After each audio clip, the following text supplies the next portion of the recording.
मैं सब कुछ बात समझता हूं, पर वोट से पहले नोट जो दे दे उसकी ओर लुढ़कता हूं। मैं जनता हूं, मैं नेता करिया के क्या करब जब अपन बुद्धि लगाए के है नहीं थे, तो भी वो कैसे बोलेगा चमचमाती चमड़ी के स्वामी। हे करेत राज, एक बार जोरदार तालियों से करेत का स्वागत करें। भैया थोड़ा बैठ जाइए नहीं मैं बता नहीं पाऊंगा कि मैं क्या क्या करता हूं। कि सरकारी नारे लिखता हूं, सरकारी नारे लिखता हूं, सूट बूट में मैं दिखता हूं, सत्ता का प्रचारक हूं मैं, व्यवस्था विस्तारक हूं मैं, मुझको माफी नहीं मिलेगी, मेरी रचना नहीं फलेगी।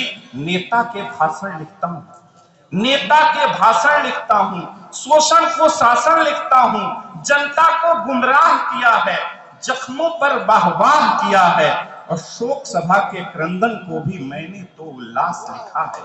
छोटा सा इतिहास लिखा है। एक परिचित आदमी अगर कोई सूत्रधार किसी सांप को भी बुलाएगा, मान लीजिए उसको करेक्ट सांप को मंच पे बुलाना,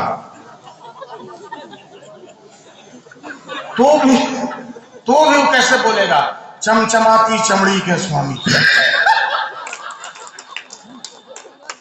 नहीं शुरू करेगा, माहौल बनाएगा। बताइए करेक्ट को बुला रहा है लेकिन उसके लिए भी माहौल बना रहा है। चमचमाती चमड़ी के स्वामी जिंदाबाद, अपने लहरिया चाल से हाथी का पसीना छुड़ा देने वाले, बिना कुंभ नहाए यहीं पर अपने विष से मोक्ष देने वाले। मैं निवेदन करता हूं कि मंच पर आवे और धसे, और जब करेक्ट आ जाएगा तो इनके जैसा कोई नेता आके तुरंत कलम दे।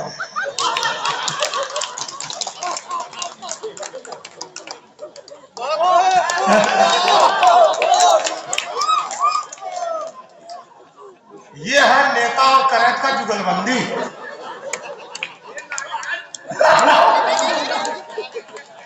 लेकिन एक बात याद रखिए, कवि और पत्रकार और लेखक याद रखिए, कभी भी जीवन में कोई नेता, कोई प्रशासन का आदमी आपको कलम दे, उस कलम को सम्मान से जेब में रखिए, लेकिन अपनी स्याही से लिखा करिए। उस कलम से कभी नहीं लिखना, कभी नहीं लिखना। पूरा इतिहास यही कर रहा है कि वो लेखक को अपनी कलम दे रहा है कि इस कलम से कहानी लिखो, लेकिन लेखक को कहना है कि हम इसको सीने से लगा के रखेंगे, लेकिन हम जनता के लहू से लिखेंगे, उसकी स्याही से लिखेंगे। ये हम करेंगे, ये लेखन का काम। अभी कितना बढ़िया है। अच्छा, हम नेता लोग के बहुत समर्थक आदमी हैं। अभी कौन सुना रहे थे, मैं नेता। ऐसा जनता को देख के लगता है मैं जनता हूं, मैं जनता हूं, मैं दिन भर खैनी मलता हूं, मैं जनता हूं, मैं जनता हूं, न हिलता हूं न डुलता हूं, मैं जनता हूं, मैं जनता हूं। मैं सब कुछ बात समझता हूं, पर वोट से पहले नोट जो दे दे उसकी ओर लुढ़कता हूं। मैं जनता हूं, मैं जनता हूं, मैं जनता हूं, मैं जनता हूं।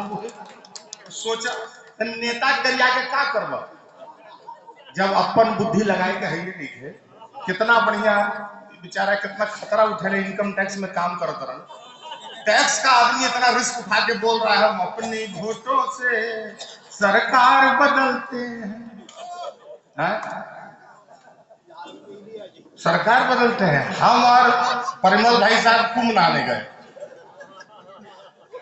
तो हम लोग जब नहा के निकले तो नागा बाबा, अभी तो नागे बाबा की जलवा है। यही होता है कैसे बदलता है माहौल और कैसे बनती है दुनिया। तो आप लोग अपने हाथों से अपना समाज गढ़ रहे हैं। ये नया सिवान गढ़ने वाला एक कार्यक्रम है, इसको बचाए रखिएगा। इसलिए आप बना रहे हैं। मेरे गांव में मुझे जब साहित्य अकेडमी अवार्ड मिला सर, हालांकि मैं मुंगेर का, तो नागा बाबा का तो हम प्रणाम करने लगे, बाबा आशीर्वाद दे दीजिए, आशीर्वाद दे दीजिए। ये हमको हाथ डाल रहे, चलिए चलिए ना, चलिए ना। हमको क्या हुआ, हमको आशीर्वाद लेने दीजिए नागा बाबा से। कहा अरे चलिए ना आप, हम बताते नहीं कौन है। कहा हमको आशीर्वाद लेने दीजिए। कहा नहीं आप चलिए, आप नहीं समझ रहे हैं। क्योंकि हुआ क्या, बोला ये आम आदमी है, टैक्स दे के नंगा हो गया है।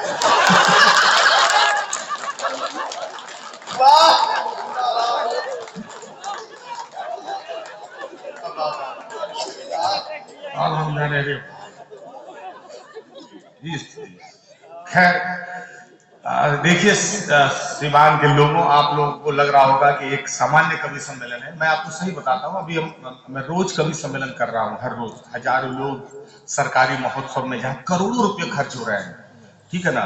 मतलब एक कैलाश खेर गा के जा रहा है तो सोनू निगम आ रहा है, बीच में हम लोग घुस जा रहे हैं,